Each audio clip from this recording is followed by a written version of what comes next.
जय मसीह। प्रभुका जनहरू हजुरहरू सबैलाई प्रभु यीशु ख्रीष्टको अनुग्रह र शान्ति निरन्तर रहोस्। म पण्डित माधव उपाध्याय हजुरको माझमा छु। म खुसी छु हजुरहरूले मेरो वास्ता गर्नुभएर मेरो मित्र बनिदिनु भएर विभिन्न प्रकारले यो युट्युबको माध्यमबाट मेरो मित्र बनिदिनु भएर युट्युबलाई हेरिदिनु भएको छ, सब्सक्राइब गरिदिनु भएको छ।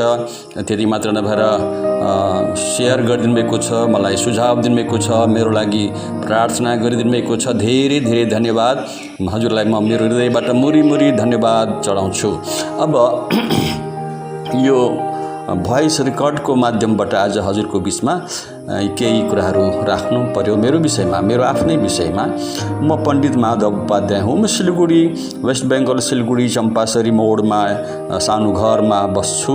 मेरो आफ्नै घर छ। मसित प्रभुले दिनुभएको 2 जना बालक छन्, एउटा छोरी एउटा छोरा, अनि हामी 4 जना श्रीमान श्रीमती छौँ। अनि यहाँ बसेर हामी परमेश्वरको सेवकाई गर्दछौँ। अनि अर्को कुरा स्पष्ट गर्न मन लागेको छ, म कुनै सम्प्रदायमा, कुनै सङ्घ संस्थामा अथवा कुनै डिनोमिनेसन, कुनै सम्प्रदायमा, क्रिस्चियन सम्प्रदायमा छैन। म अलग्गै प्रभु यीशु ख्रीष्टको सेवा गर्दछु। मलाई कुनै सङ्घ संस्थासँग काम गर्न हृदयले प्रभुलेबाट मैले अगुवाई पाइनँ। किनभनेदेखि चाहिँ जब म कुनै संस्थामा, सङ्घ संस्थाभित्र प्रवेश गरेर त्यहाँबाट जब म सेवा गर्दछु भने म मेरो प्रभु यीशु ख्रीष्टको सेवा भन्दा सङ्घ संस्थाकै सेवक भएर उहाँकै सेवा गर्नुपर्ने बाध्य भएको मैले धेरै मित्रहरूलाई देखेको कारणले प्रभु मलाई तपाईँले यस्तो अवस्थामा नपुर्याउनु होला भनेर मैले प्रार्थना गरेँ। फलस्वरूप आजसम्म प्रभुले मलाई त्यस्तो सङ्घ संस्थाको बन्धनमा पर्नुबाट जोगाउनु भएको छ। म सम्पूर्ण प्रकारले साम्प्रदायिक ढङ्गले कुनै सङ्घ संस्था बिना एउटा प्रभु यीशु ख्रीष्टसँग उहाँको सेवकको रूपमा सेवकाई गर्दछु। अनि एउटा चर्चमा म साधारण एउटा विश्वासी मेम्बर मात्रै हुँ। मेरो आफ्नै सेवकाई छ। मेरो सेवकाईको नाम हो वे अफ साल्भेसन। म भारतवर्षको विभिन्न कुनामा, विभिन्न तीर्थभूमिहरूतिर, विभिन्न साधु सन्तहरूको माझमा ती साधु सन्तहरूलाई येशू ख्रीष्टको दिव्य सन्देश सुनाउँदै पुग्छु, जान्छु। प्रभुले मलाई त्यसरी नै प्रयोग गरिरहनु भएको छ। अनि म साधारण एउटा लेखक पनि हुँ। वेदान्तलाई निहाल्दा ख्रीष्ट यीशुको दर्शन भन्ने पुस्तक मैले मेरो जीवनमा पहिलो पुस्तक लेखेको थिएँ 1999 मा। त्यसपछि बिस्तारै अरू पुस्तकहरू पनि मैले लेख्दै आएँ। धेरै मानिसहरूले यो पुस्तकलाई मागिरहेको कारणले त्यस पुस्तकको रूपरेखा मैले निकै बढाउनु पर्ने भयो र ठुलो रूपमा 200 भन्दा पनि बढी पेजमा अर्को त्यही वेदान्त दर्शनलाई निहाल्दा ख्रीष्ट यीशुको दर्शन भन्ने पुस्तक धार्मिकताले राष्ट्रलाई उचाल्छ भन्ने नामाकरणमा मैले संशोधन गरेर अर्को ठुलो पुस्तक पनि बनाएँ। त्यसपछि हिन्दी पुस्तक लेखेँ, उत्सर्ग नाम गरेको पुस्तक लेखेँ। अनि हिन्दी पुस्तक बिहारमा विशेष गरी हिन्दी भाषीको बिचमा धेरै प्रयोग भयो र धेरै साधु सन्तहरूले प्रभु यीशु ख्रीष्टलाई आफ्नो व्यक्तिगत रूपमा विश्वास गरेर म आफै त्यहाँ पुगेर जमुना नदीमा इलाहाबादमा गएर ती साधु सन्तहरूलाई मैले बप्तिस्मा दिएर आएँ। र त्यहाँ पनि मेरो सङ्गति लगातार बिस्तारै अनलाइनको माध्यमबाट चलिरहेको छ। अनि यसरी प्रभुले मलाई विभिन्न ब्राह्मणहरूको बिचमा, विभिन्न पण्डित पुरोहितहरूको बिचमा प्रयोग गरिरहनु भएको छ। र म येशू ख्रीष्ट प्रभुको सर्वशक्तिमान परमेश्वर, त्रिएक परमेश्वरको सेवा गर्छु। त्यहाँभन्दा म केवल सर्वशक्तिमान परमेश्वरको पवित्र आत्माको उपस्थितिमा भएर सेवा गर्दछु।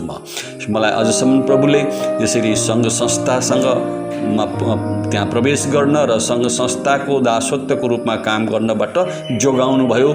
मेरा प्रभु यीशु ख्रीष्टलाई म मेरो हृदयदेखि धेरै धेरै मुरी धन्यवाद दिन्छु। किनभने मलाई जसरी मैले प्रार्थना गरेको थिएँ त्यसै गरी मेरो प्रार्थनाको उत्तर उहाँले दिनुभयो। अब यो हो मेरो सेवकाईको क्षेत्र। अब म विभिन्न ठाउँमा पुग्दछु। नेपालको विभिन्न क्षेत्रमा, विभिन्न स्टेटमा म पुगेँ। जहाँ गाडी पुग्न सक्दैन थियो त्यहाँ हामी हिँडेर खोला तर्दै पुग्यौँ। त्यो विभिन्न ठाउँमा पुग्यौँ। प्रभुले विभिन्न ठाउँमा प्रयोग गर्नुभयो। नेपालको ठाउँमा, भारतवर्षको विभिन्न कुनामा, यहाँसम्म कि मलेसियामा पनि गएर सुसमाचार सुनाउने मौका प्रभुले मलाई दिनुभयो र अरू अरू देशहरूमा पनि यसरी परमेश्वरले मलाई उहाँको आफ्नो राज्यमा प्रयोग गरिरहनु भएको छ। अनि मेरो परिवारमा हामी प्रभुको सेवकाई गर्दछौँ र मिलेर हामी सेवकाई गरिरहेका छौँ। यस प्रकारले म विभिन्न मण्डलीहरूले बोलाउँछन् सुसमाचारको लागि, अरू सेवकाईको लागि। त्यहाँ गएर उहाँहरूलाई असाम्प्रदायिक रूपमा सेवकाईमा म सघाउँदछु। यसरी म प्रभु परमेश्वरको सेवकाई गरिरहेको छु। म विश्वास गर्दछु पवित्र आत्मा त्रिएक परमेश्वरमाथि र पवित्र आत्माको शक्ति र अभिषेकको कुरामा म विश्वास गर्दछु र त्यही पवित्र आत्माको शक्ति र अभिषेकमा भएर येशू ख्रीष्टको नाममा म सबै थोक गर्न सक्छु भन्ने निश्चयतामा म परमेश्वरको राज्यको काम गरिरहेको छु। मेरो उमेर प्राय 60 वर्ष पुगिसकेको छ र आउँदो समय अझै पनि परमेश्वरले मलाई निश्चय नै धेरै प्रयोग गर्नुहुनेछ उहाँको आफ्नो राज्यमा, उहाँको खेतालाको रूपमा। मलाई विश्वास छ, मलाई दर्शन छ। म भारतवर्षमा भएका सारा ती ब्राह्मणहरू, पुरोहितहरू, पण्डितहरू, साधु सन्तहरू र ती सबै विभिन्न सङ्घ संस्थामा जोडिएका मानिसहरूले येशू ख्रीष्टको नाममा सुसमाचार सुन्ने मौका पाउन्। प्रभुले मलाई त्यस काममा नियुक्त गर्नुभएको छ र त्यसरी मलाई प्रयोग पनि गरिरहनु भएको छ। म मेरा उद्धारकर्ता, मेरा प्रभु येशू ख्रीष्ट र पवित्र आत्मा, पवित्र परमेश्वरको महान अनुग्रहमा म उहाँको सेवक हुँ। म यो कुरा विश्वास गर्दछु र परमेश्वरले जसरी मैले प्रार्थना गरेर प्रभुसँग मागे त्यसरी नै उहाँले मलाई दिनुभएको छ उत्तर। उहाँको सुरक्षाभित्र छु। यी विभिन्न किसिमका संसारमा आइरहेका प्रकोपहरू छन्। यी प्रकोपहरूबाट पनि हाम्रो मण्डलीलाई प्रभुले, सानो मण्डली भए तापनि जोगाउनु भएको छ, हामीलाई बचाउनु भएको छ, हाम्रो स्टेटलाई जोगाउनु भएको छ, हाम्रो भारतवर्षलाई नै उहाँले यो नराम्रो किसिमको कोरोना भाइरसको प्रभावबाट जोगाउनु हुनेछ, विजय तुल्याउनु हुनेछ। यद्यपि यहाँ धेरै कुराका कठिन कुराहरू छन्, तरै पनि सङ्घर्षमा उहाँले हामीलाई विजय तुल्याइसक्नु भएको छ। यो विश्वास छ। सज्जनहरू, अब आउँदो समयमा परमेश्वरले मलाई जसरी प्रयोग गर्न चाहनुहुन्छ, उहाँको इच्छाभित्र मैले आफ्नो जीवन समर्पण गरेको छु। उहाँले आफ्नो इच्छा अनुसार मलाई प्रयोग गर्नुहुनेछ। परमेश्वरले यो भोइस रेकर्डको माध्यमबाट सुन्ने मेरा प्रभुका जनहरूलाई, मेरा आदरणीय शुभचिन्तकहरूलाई धेरै धेरै आशिष दिएका हुन्। अनि आउँदो समयमा अझै मेरो निम्ति मलाई प्रभुले प्रशस्त गरी भारतवर्षमा प्रयोग गरेका हुन् भनेर मेरो निम्ति निरन्तर प्रार्थना गरिदिनु होला। मेरो हजुरहरूसँग मेरो आग्रह छ। प्रभु येशू ख्रीष्टको नाममा हजुरलाई सबैलाई आशिष होस्। यो मेरो च्यानललाई तपाईँले अझै सेयर गर्दै, सब्सक्राइब गर्दै जानुभयो भनेदेखि तपाईँले अझै अरू धेरै कुराहरू पाउनु पनि हुनेछ मबाट। अनि साथसाथै मेरो लागि निरन्तर प्रार्थना गरिदिनु भयो भने तपाईँले गर्नुभएको प्रार्थनाको उत्तरमा येशू ख्रीष्टको नाममा म सबै थोक गर्न सक्छु भन्ने विश्वासमा यो आँटमा म अगाडि बढिरहेको छु। प्रभुले तपाईँहरू सबैलाई आशिष गरेका हुन्। जय मसीह की शान्ति। येशू ख्रीष्ट प्रभुको शक्तिशाली नाममा हजुरलाई शान्ति होस्।